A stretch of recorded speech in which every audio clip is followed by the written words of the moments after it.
I called Hutch just to check in, and he said that our friends Caius were going to Europe and they needed a guitar tech. And I'd never been to Europe, and it seemed like a really fun thing to do. And I knew those guys from when Chris Goss was producing Blues for the Red Sun. I met them during that time. I'd met them quickly with when Hutch was doing sound for them. Hutch was actually Josh's legal guardian for a while because when they were touring, Josh was 17 and his parents signed over legal guardianship to Hutch so that they could tour. Welcome to The Creative Asylum, a weekly podcast that digs deep into the minds of visionary creators of all stripes. Musicians, actors, filmmakers, writers, artists, cartoonists, and cultural disruptors. Here, we'll discuss perspectives of living life on your own terms. Life lessons that keep us grounded and sane, and sometimes pull us back from the edge. So, take a deep breath, loosen your grip on the bland and the boring. This is your weekly prescription for authentic living, creative clarity, and hopefully, a little bit of cultural rebellion. Side effects may include spontaneous joy, existential epiphanies, and an uncontrollable urge to do weird and beautiful things. Hey everybody, welcome to the Creative Asylum. I'm your host, Daniel House. Today's guest is Dave Ketching, producer extraordinaire, guitar player extraordinaire, owner of Rancho de la Luna Studios in Joshua Tree, California, an original member of Queens of the Stone Age, has played in a ton of bands over the decades, including Eagles of Death Metal, Mojave Lords. He's played with Mark Lanegan. He's played with Tex and the Horseheads, Masters of Reality. He's got a resume that is incredibly impressive. I got to know him when I lived in Joshua Tree for 4.5 years before living here in San Diego. We are lucky to have him here. I'm very thankful that he agreed to come on to the Creative Asylum. And so rather than wasting your time, let's just get over to the conversation with Dave Ketching. Dave Ketching, hello. How are you, sir? It's good to see your Hi, face Daniel. here. How are you doing? I'm doing all right, man. It's been, well, I guess it's been 4 or 5 years since I saw you last out in the desert, because that's how long it's been since I've been gone. Yeah, time flies these days. Yeah, it does. And I think you and I are the same age, so it's going just as fast for both of us, I guess. Pretty rough these days. It just flies by. Yeah, well, you seem to stay pretty busy, right? I try Are for you sure. are you these days are you doing more making your own music or producing, or is it pretty like even balance between everything? Pretty even balance. I'm not playing live a whole lot anymore, but Yeah. I stay pretty busy at the studio, and I've been working on a album for a couple of years now. I've been getting together with my friend Paul Fraser, who is co-producing and writing it with me, and we're going to finish it hopefully at the end of the month. Is it under the name Dave Ketching, or is it a band name, or? It's under Love to All. It's a celebration of the 30 plus years we've been at Rancho de la Luna, and just had a bunch of friends join us, and we started doing it ourselves, and then friends would stop by and start adding things. So uh, we're into about 30 songs now. We're going to cut it back to maybe like 11 or 12. Okay, wow. Or do a double Yeah, album or 2 volumes or yeah, um probably 2 volumes at some point. so is it sort of on some level kind of like a desert session a little bit? No, because desert sessions is where everybody's here all the time and you just kind of write it together. Yeah. Most of these songs we started out, a couple of songs have been like that when friends were able to stop by and we were able to cut some stuff live, but a lot of it was done with Paul, myself, Brian O'Connor, who lives next door. Mm-hmm. Joey Castillo's been playing a lot of drums Yep. on it because Yep. he lives around the corner. Our friend Ben Alleman has been playing a lot of keyboards on it because he was out here quite a bit and just hanging out with us. So we wrote the majority with him, that group of people. I was supposed to have an interview with Joey actually. Oh Um yeah, and when I got on the session somebody else was on it. It was no actually way. It was the main dude from Mariachi El Bronx. So it was weird. It was like because I was talking with their publicist, who's an old friend of mine from 30 some odd years ago. And yeah, it was weird. Like, I'm like, all right, cool. They're like, will you be interested in Mariachi El Bronx? And I'm like, I don't know. I said, I'd be interested in talking to Joey.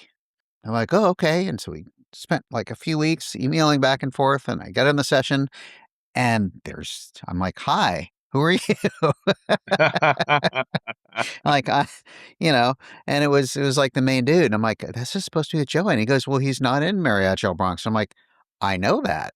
And So anyway, you did it. he's Did you do the interview with Matt? no. Well, it wasn't what I scheduled, and I wasn't really prepared. I mean, I don't spend a whole lot of time, doing a lot of preparation, but I know so little about Mariachi El Bronx other than, I've heard some of their music and I know the basic shtick of what they do, but it would have been awkward and weird. And, I feel like I know you to some degree. We got to know each other a little bit during those years I was out in the desert. And I certainly know so much of the music you've done, both as a producer and as a player. So I feel like we can have this conversation, but with Matt, it was just like, what? It was Yeah, just so that's strange expecting this, and it's like, wait, who are you? that is an interesting switcheroo for sure. It was. I think he was a little annoyed with me, but maybe he was annoyed with the publicist. I don't know. It was an odd snafu for sure. I would think a publicist would be the guy to be bummed at. Yeah, it was a weird one, but we're trying to set something else up with somebody else, so we'll see how that goes. It's easier dealing with the people directly than going through a third party, I think, when I when think so possible. too. And Joey is a busy man. He's got 4 kids and he's touring with the Mariachi El Bronx and he's Bronx. And I mean, he's not in Mariachi El Bronx, but he's Right, he's in Bronx the Bronx. and Circle Jerks and just doing all sorts of stuff. Yeah, he's a freaking beast of a drummer. Oh man, one of the Really. greatest of all time. One of my Yeah. favorites to play with for sure. How long's he been out in the desert? I want to say at least 4 or 5 years now. Okay, so he probably came around the time I was leaving, or maybe a little after I left. I was thinking, how come I've never met him when I was out there? Because I feel like I met most people out there. I don't see him very often myself unless we're playing together. Let's talk about this record a bit. I'm kind of excited to hear about it. Are you putting it out, or is the label putting it out? We're talking to a couple of labels that are interested in putting it out right now, but I'm very lucky because I've toured a lot. I've met a lot of really cool friends, Right. and so Paul Fraser is an old friend of mine. He's done a couple of different records here, and when he was a kid, he used to work with the Prodigy, doing beats and Yeah. stuff for Prodigy, and then he's worked with lots of different bands, but he's kind of known for helping Idols kind of Oh corral wow. their sound when they were just starting out. He did their first few records, and he's just a lovely guy and a really amazing musician, writer, engineer, producer. And when I told him I kind of wanted to do, I was working on some songs for the 30th anniversary here, he said he would love to jump in and help. And we just started having so much fun. He lives in England, so he was making the trek over to help me Wow. write, and he was engineering it. And like I said, he's a great engineer and he's a great musician. So for a few weeks, we just had a blast. We had Brian O'Connor, who lives next door. He played in Eagles of Death Metal with me and played on all the desert sessions, and he's a phenomenal musician and a great friend. And we just started writing a lot. And then Joey would come by, and Brian used to tech for Rage Against the Machine, so he's very good friends with Brad Wilk, who I've known for a long Yep. time. And I'm. Brad would come out to visit. Go ahead. I was just gonna say I'm good friends with Brad's sister. Oh, nice, man. I've never met his Please sister. continue. She's Is he great. is he super? Is he as cool as Brad? Well, I'm gonna say she's cooler because she's my friend, but Yeah. I've only met Brad a couple of times, but he seems pretty laid back. He's very laid back and a great drummer, and Yes. he and Brian Yes. go way back. So he comes out a lot to visit Brian and hang out. So we put him to work a lot and just started having fun with different people. And at one point, I reached out to my friend Dana Colley, who played in Morphine. He's a baritone sax player from Morphine, Yep. and he and I have known each other a very long time. He was kind enough to fly out and hang out for a week and get into it. And so he plays on a lot of the songs and people from all over, like I had a band from Australia that I really like called Skeggs. We've done a lot of work together. While they were here recording some demos, we recorded a song together for the album that was turned out really good. And For your album. yeah, we were doing their demos for their new album, and they were doing some writing, and I told them I had a song for my album. We wrote it and recorded it in a couple of hours, and it turned out really good. I've invited tons of people to play on it. We're not sure what songs are going to make it, but I've had everybody from Mastodon to Matt Helders from Arctic Monkeys plays drums on a few songs. Um, I had a band that was formerly called Avalanche Party, now called Primitives. They played on a few songs. They're a really great new band. That we did a couple of their records here, and everybody. I called up Peaches, who's an old friend of mine, and she sang on one of the songs, and Amy from Amyl and the Sniffers sang on one song. Yeah, it's kind of all over the place. It's all-star. It's very all star, and all the people that I like the best are on it. Right? It's kind of like, it sounds like a dream, really. Musically, is it cohesive or is it kind of all over the place? Oh, it's very all over the place for sure. Yeah. Is it all your songs or is it different people's songs? No, it's we all kind of, like a lot of them Paul and I started, but a lot are things that, when people were here, we just started jamming and everybody just kind of wrote it together. I think Rancho de la Luna is such a cool space. It's so kind of cohesive to that. Thank you. I've been there, but I've never been there when you were there. You should record over here sometime. Well, I have thought about doing a project with people. As long as I don't have to go on the road and tour, I'm happy. Yeah, it's definitely easier when you're a kid. Yeah, and I just I don't have what it takes anymore, but I have thought about it. And I'm not sure if you know this or not, but like my initial entree into Joshua Tree in the Desert was directly or indirectly due to me first knowing Hutch back in the 80s when he Yeah. was still up in Vancouver. God, it must have been 15 years ago, I guess. Went out there a couple of times. And so we stayed there. And I think you might have been on the road with Queens, or I'm not sure who, but came out a couple of times and stayed out there. So I got to see the space and was just like, what a cool space. And it had such a tangible energy that felt so immediately creative. And Yeah, Joshua Tree is definitely a great place to set up. I mean, when Fred first moved out here, Mhm. I had been coming out quite a bit, just on day trips because I thought it was a cool place to get out of LA. Yeah. I lived by the ocean, so I loved going to the ocean. But I came through Joshua Tree in the early '80s with my band Modifiers on the way to play a show in LA. So that was probably the summer of '83. Wow. And later on, probably around '87 or '88, I kept seeing like commercials, Hmm. and I was like, "Oh, that's that place," And I kind of looked on a map and saw that it was close. And I would leave at like 10 in the morning, get out here by noon. There was no traffic and no one out here, and you could go into the park and get lost and just have a great time.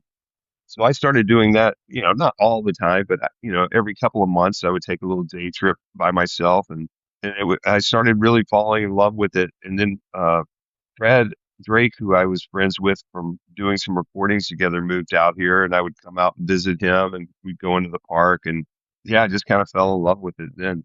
That was at a point when it wasn't really a destination all that much like it is these days, right? No, it's funny. I keep telling people this, but just to give a little insight to like what it was like is Fred moved here in '92, I believe. Okay. And around that time, I think there were 70,000 visitors to the park a year. And last, like I a can't year and a I half can't even ago, it was, imagine that. no, it was like never anyone in there. And I think last year it was 3.5 million. So that kind of shows you how much it's grown in the last, Yeah. 30 years. Well, I remember when I was living up there, I was living on a house that I designed and built on the way up park, about a mile and a half before the entrance into the park. And I remember on the weekend I could sit and look out the window and literally see the line coming Yeah. down park, just like, when not to go. Because you Yeah. might be waiting 45 minutes or something like that. And I've talked to people who have been there a long time and have talked about how much it's changed. Do you think that changes like the whole energy of the place in a way, or do you think there's sort of still just something that's like in the ground and in the air? And I don't think it's changing a bad way. I think, there's a lot more to do out here now. Sure. And, like every place is going to change if it's cool. So That a is lot of true. people Yeah. just started coming out here because, they were looking, especially during the beginning of COVID, everyone was coming out here because, they were looking for a place to have a little space away from people so that they could breathe and not feel threatened. And Right. the only thing that really sucks for people is it became expensive to live out here. And, I mean, Yeah. that's everywhere in the world. Things just changed immediately as far as having fun. Everything started costing so much that people are having a hard time enjoying life. And I still don't understand, like, that all seemed to happen like a cascade with COVID. Yeah. Yeah. And to this day, it still makes no sense to me. Like, No. I thought the entire housing market was going to collapse, Yeah. and instead it just went completely apeshit, and it never really seemed to come back from that. Like, I think about all the people that were buying places, earlier in Joshua Tree because you could get a place for under $100,000. Oh, all day long. A lot of my friends bought houses on 5 or 10 acres for Yeah, $30,000. And then at the beginning of COVID, for 100,000, you could get a pretty decent house for yeah. sure. Our first place we bought out in Wonder Valley of all places. Oh, that must have been super cheap. It was, well, it was 50,000, but Yeah, it that's had acreage. It was just right down the street from the tile house. It was just an insanely magical getaway. I think if it went on the market today, even in Wonder Valley, it'd probably like four something, which is just yeah, crazy. It's yeah. Wonder Valley. I don't know how people are. I mean, I guess people are having the hardest time of all. Kids. I hate to be the old guy on a rocking chair with a shotgun in my front yard, but I feel sorry for kids. Like they'll never know what it's like to have a 50-cent Budweiser with a shot of Right. whiskey at Right. happy hour and free food while you're drinking. If you decide you want to drink, Right. and to go out and have. I'm so old that like I went to see my friends play the other day at the Acura Arena in Mhm. Palm Desert, and parking was $65. Right. Right. And when I was a kid, I'd go see Prince at the Mid South Coliseum in Memphis for $10 with free parking. Right. And Yeah. I just don't even know what to say about that. Like a night for a couple costing $600 to $800 as opposed to $20 for tickets and $20 for merchandise. Like you'd spend Right. literally $50 at a Prince show to have the greatest night of your life. It's why I don't really go to shows that much, Yeah, even here, these days, is because if I can get in for $20, that's pretty cool. But it's not uncommon to see tickets for, $85, $100. And I'm just like, I can't really do it. And it's too bad. I like supporting music. I mean, people still do it. I don't know how. I feel like something's got to give at some point because Yeah, I I don't know. agree. Sorry, I'm gonna move around just for a second. I'm making a little tea while we're No, talking. no worries. Yeah. As long as no one gets motion sickness. Well, they can close their eyes and just listen. You came to San Diego not too long ago, and I really want to come out and see you and say hello, but I was feeling really crappy that night. You're still doing Earthlings, or you're doing Earthlings again? Yeah, we still do Earthlings. We don't play very often. Most of my bands typically only play Pappy and Harriet's because, again, it's touring is just ridiculous. It's Yeah. so expensive, and none of us live in the same place anymore. 25 years ago, we all lived in LA. We had a rehearsal Right. space that we shared with the Afghan Wigs, and we would rehearse a couple of times a week and play a few times a month. And you were always ready for a show. And then for this last couple of shows we did, Pete had to fly in from LA. I mean, from New York, and then the rest of the band came out from LA, and we rehearsed a couple of days and did the tour. But it's a whole different thing when you haven't seen people for 6 or 7 months or longer Sure. to try to jump in a van and deliver a really tight, great show. I mean, it's super fun for us because it gives us a chance to get together and have fun. Yeah. But it Yeah. is really hard to like, do your thing and be tight after, like when you're playing every day, there's a really cool concert going on out here in a couple of weeks called the Mojave Experience. You heard of Oh that? yeah?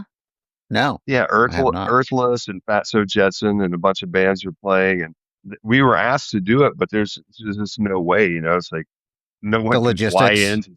Yeah, Right, for one right. show, it's impossible. Well, I'm bummed I missed that. I was really Yeah, excited, but yeah, it was great. It was an interesting place, the Whistle Stop. I the don't know if whistle you've stop. ever Yep. been there. Oh yeah. It's cool. It's the people were super cool.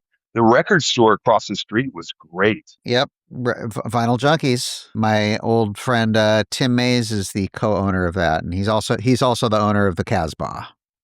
Oh, nice. He's sort of the music mayor of San Diego, as far as I'm concerned. He's been Awesome. doing stuff here for like I don't know, 40 years, I think. Man. He's a good dude. Good dude. I think I played the Casbah for the first time in 1988, probably. Okay, you play the original Casbah. Yeah, me too. Me too. I played We in played, '89 and '90. I had a band called, Hawk If You're Horny. It was a triple X rated country band, and we Yeah, opened for Reverend Horton Heat. nice. And, I remember we took acid and it was a pretty, pretty crazy evening there. I don't know how people take acid and play music. Well, I wouldn't say we were playing music that great Okay, for, or play structured music. I guess I don't know. well, this was very unstructured. It was more of a comedy show than anything. Okay, right, right, So it was a little easier, but right. it was Yeah, super fun. I mean, I've known the Reverend Horton Heat guys forever, and they're just wonderful, cool people and great friends. I was working at Sub Pop when they put out those first Reverend Horton Heat records, so I didn't get to know them very well, but I got to meet them and definitely dug what they were doing a lot. That must have been an amazing time to live up in Seattle. It was. I mean, I was there from '81 to 2003. But, it's just one of those things. It's like you're just there, right? Yeah, You don't like in the moment, you don't think about like, oh, this stuff is happening. You're just sort of like, yeah, wow, this stuff is happening. But you're not yeah, really thinking in any way that it's going to become part of this entire like history, you know. exactly. I mean, to a certain degree, that was what was. I moved to LA in '83, and the whole scene there was it was the same thing. Like, obviously, it wasn't the same magnitude of what happened in Seattle, but it was a great time to be there. We had so many good friends that we played with, and every night was a great show everywhere. And you're young, and you just you get off work and you go out with your friends, and you see all these great bands. So Yeah. you were in a great band, so I'm sure you were playing with all your friends that were amazing Yeah, and just for watching sure. them blow up, you know? Yeah, yeah, yeah. It's wild. I mean, sharing the stage with Soundgarden several times, before they got big and all of that. For me, it was a lot more exciting when it was young, before things exploded, when it was Yeah. just a really small, tight community of bands that were friends and all supporting each other. Yeah. If you're enjoying this conversation, please make sure you hit that follow button so you never miss an episode. If you're watching on YouTube, please like this video, leave a comment, and if you haven't already, please subscribe. It's the quickest way to grow our channel, and it's absolutely free. You can also subscribe to our other channels on social media. Check out our Instagram at Creative Asylum CA, that's the letter CA, or on TikTok at The Creative Asylum, that's all one word. Our website is thecapod.com, and our Facebook profile is the same, facebook.com/thecapod. All right, back to the episode. So you were in LA during that time, but then subsequently, I feel like you've been part of a whole history in Joshua Tree too, with Queens of the Stone Age and the Mojave Lords and Eagles of Death Metal, and I mean that's a whole. I feel like that's a whole microcosm of its own inside of the desert that has been, a really important sliver of music as well. Yeah. I was telling you, I was coming out here to visit Fred in the early '90s, but before that, I'd been coming out here quite a bit. Hmm. And then in 1992, I moved to New Orleans and opened a restaurant. Right. And I had a restaurant for a while. We had a fire. There was a gas leak in the restaurant, and it caused a fire that It didn't do a ton of damage, but the people that owned the building weren't insured, so it Oops. forced us out of the restaurant. Hutch and I, going back to Hutch, we were really great friends since the mid '80s because Hmm. I played in a couple of bands. One of them, Walk If You're Horny, with his ex-wife, Pleasant Gayman, Yep. and we had become great friends, best friends then, and still are after all these years. When my restaurant burned, I had gone to North Carolina to visit a girlfriend I was seeing, and I called Hutch just to check in, and he said that our friends Caius were going to Europe and they needed a guitar tech. And it was, I'd never been to Europe, and it seemed like a really fun thing to do. And I knew those guys from when Chris Goss was producing Blues for the Red Sun. I met them during that time. I'd met them quickly with when Hutch was doing sound for them. Hutch was actually Josh's legal guardian for a while because when they were touring, Josh was 17 and his parents signed over legal guardianship to Hutch so that they could tour.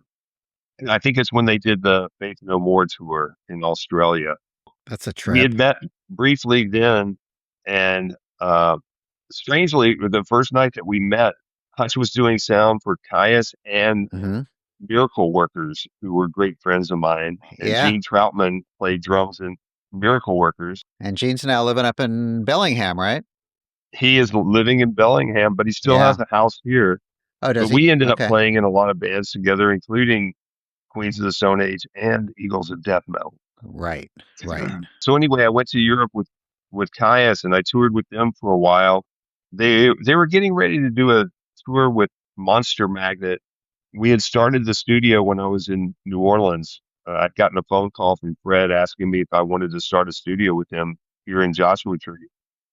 And wisely, I said yes. And after doing the tours with Caius, since they were from out here, I would come and hang out with Fred. And we started Earthlings at that time. And we were doing a lot of recording. And I told Caius I couldn't do the tour. And then they broke up shortly after that. Hmm. And Josh, he started doing demos of Queens of the Stone Age before it was even called that. He just started doing stuff with Fred playing drums. Okay. They were Yeah. they were doing some demos here at Rancho. And then he started playing with Screaming Trees. And Screaming Trees were doing a European tour that ended in Amsterdam. Hutch was doing sound as well. Okay. So But a Josh was bunch of playing with the friends, trees? yeah, he played with the Screaming Trees for a couple of tours. I did not know that.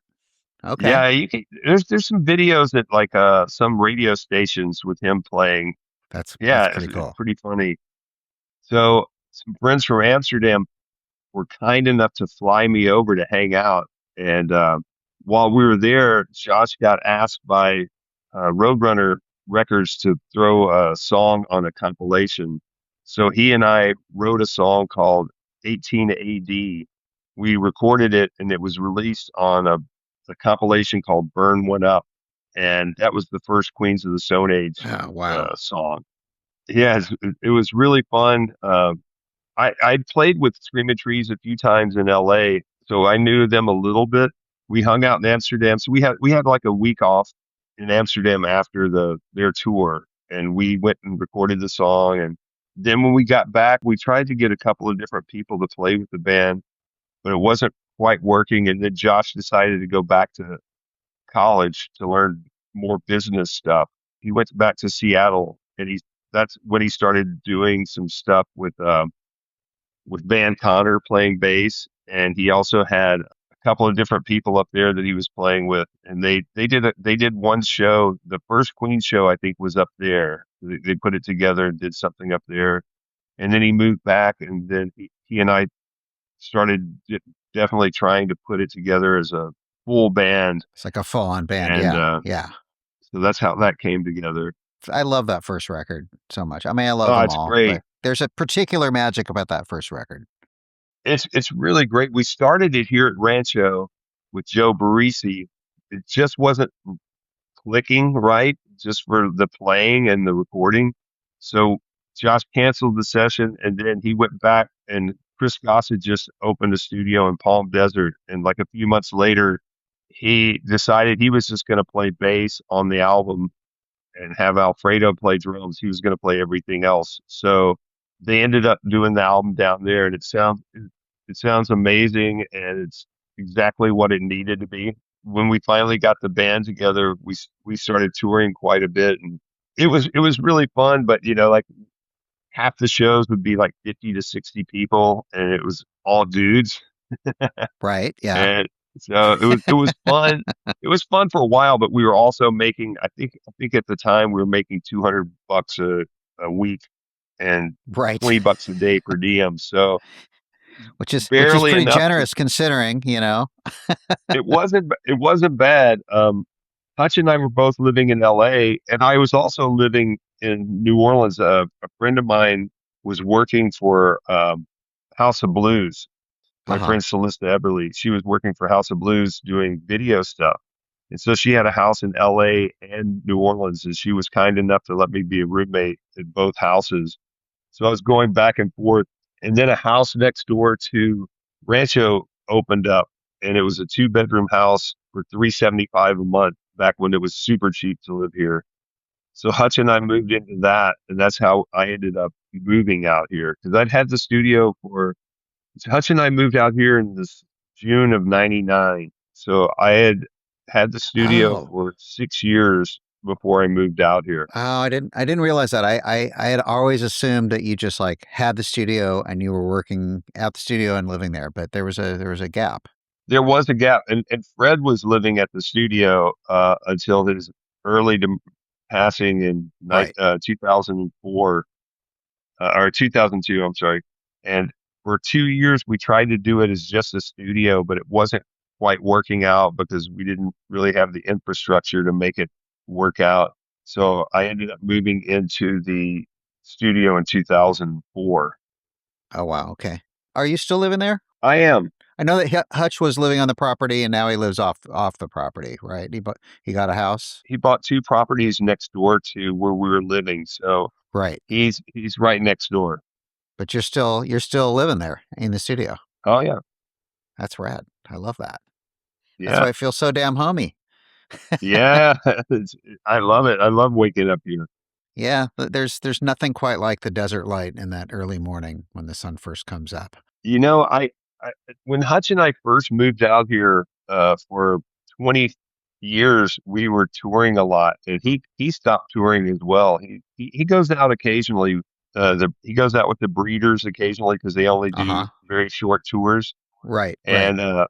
and I stopped touring a few years ago, and it was a lot of fun when we were touring because it was a pretty small house and we got to go to all the cities and see all our friends. And then we got to come home and be here where it's super quiet and we got to do Yes. projects and, do art and music a lot. So it was a great way to live.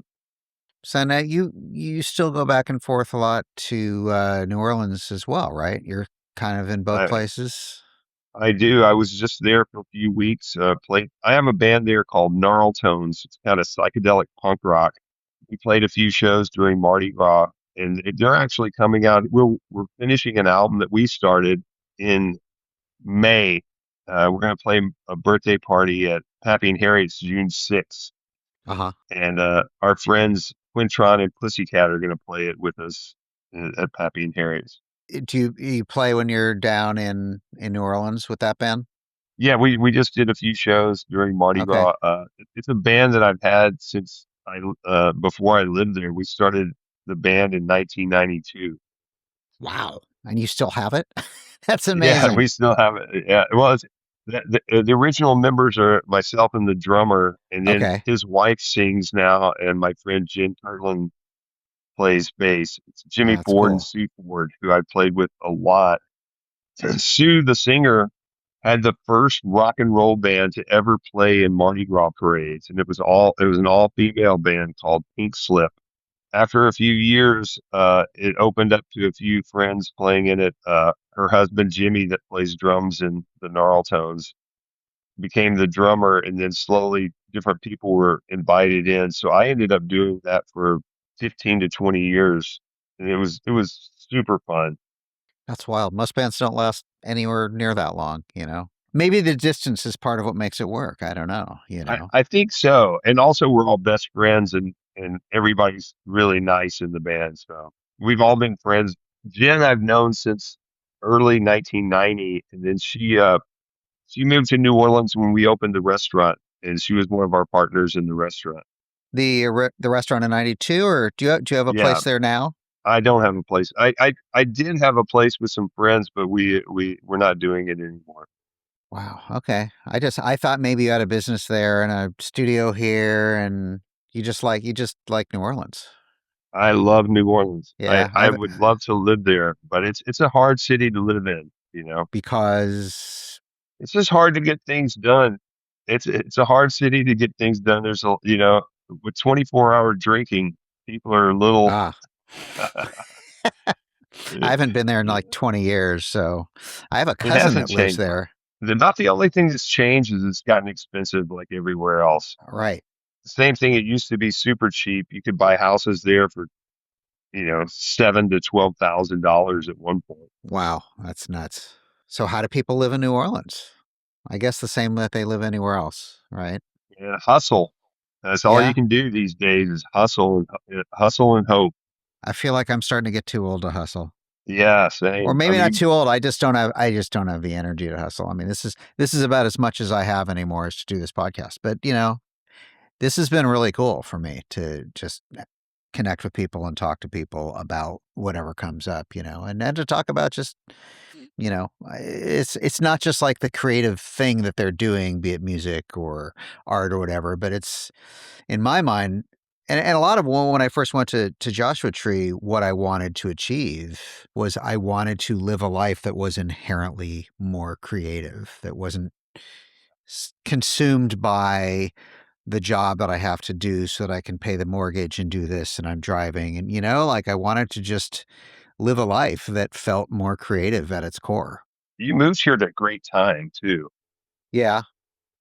Even though it didn't work out as well as you wanted it to, like Yeah. at least it Yeah. wasn't you know, super expensive, so you were able to kind of dig in and have fun and And I got to design a house and build a house that is unlike any other house. And to me, that is one of the most creatively satisfying things I've ever done. So, did you keep the house or did you end up no, my wife and I, we had three properties out there. We had the first yeah, place out in Wonder Valley. Wondermount. And then I bought this 5 acre plot up, kind of towards the Highlands up park there, kind of looking a little below Bobby First's on the other side. Yeah, So I could kind of look at an angle and I could just barely see Bobby's up there. And then at the time, my agent was like, "You should buy this other property. It's in Yucca, just right over the border from JT." And I'm like, "I can't consider this." And she's like, "You should check it out." I'm like, "All right." So I checked it out and I'm like, "Oh, this place is really cool." And in all cases, like, what a fun project! I can take this yeah, wall down and put another wall and do this and like do creative, cool shit, and so I ended up getting it for next to nothing and put all this work into it and just made it this cool, funky place. And when I left the desert, I didn't want anything kind of connecting me umbilically. I just wanted yeah, to sort of have it be a clean break. And so, yeah, we had three places and then we had none. And there's a sadness to it in a way, but it also let us put 52% down on this house in San Diego, and so it's affordable, and that's nice yeah, for a change, yeah. It's not for everyone. I mean, I think if I didn't have the studio, who knows where I'd be. I love it here. It's changed a lot, but I'm very fortunate that people still do want to come here.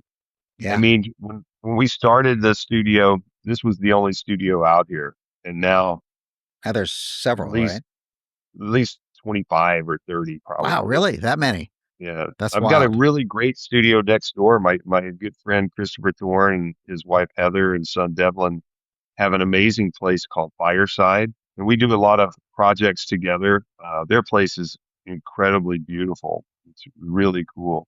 So I feel fortunate that people still come here. I mean, it is a pretty awesome spot, and after 33 years of being here, we've amassed a large selection of instruments and fun things to tinker with. So it's a great place for people to come explore without having to bring a lot. I for a long time, I was getting tons of European and UK bands that would just, Hmm.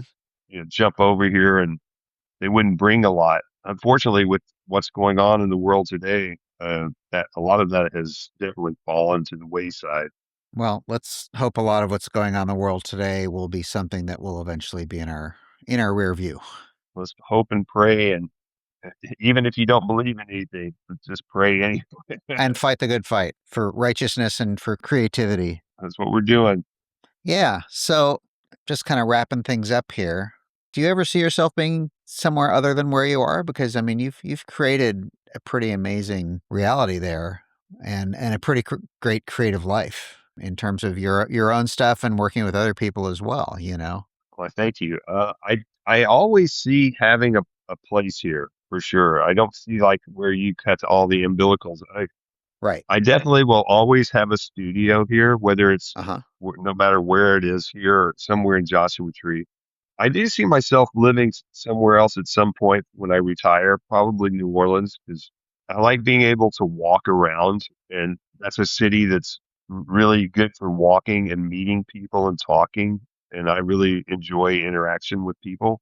I mean, there's so many cities that I love, but New Orleans, the one thing I loved about it was the freedom of it didn't really matter if you were rich or poor or what anything about you. You could just go into a bar and sit at the end and start talking to whoever's next to you, and Right. it wouldn't be fighting or arguing, it would just be discussing, Uh huh. I love that.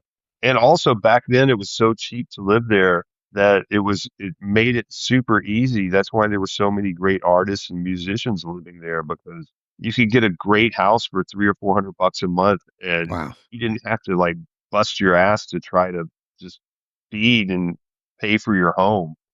Could you imagine ever having a recording studio in New Orleans? Ever since Katrina, I have it because it's a lot. Like every year there's hurricanes and it's pretty rough. Yeah, I would think that'd be the main argument against it is just the climate there.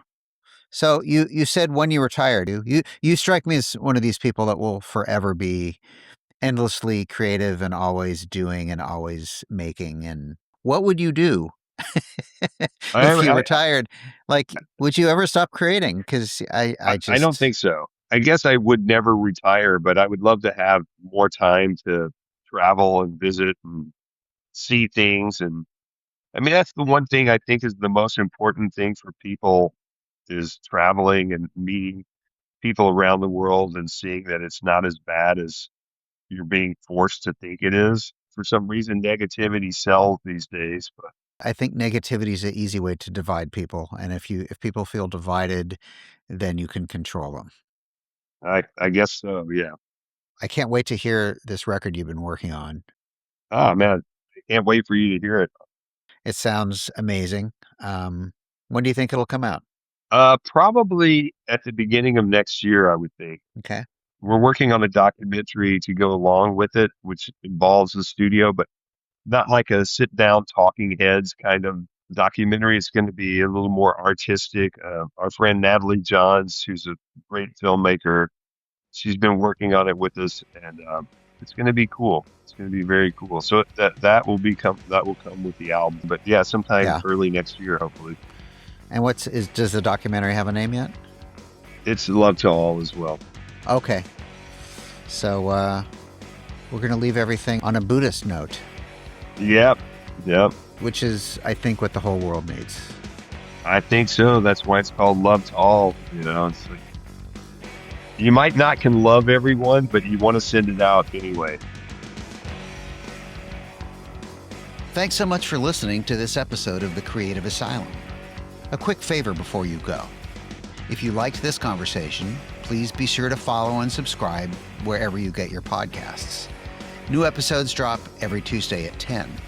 You can find us on Instagram and on YouTube at Creative Asylum CA. That's Creative Asylum and the letters CA. Our website is thecapod.com. And our Facebook is the same, facebook.com/thecapod.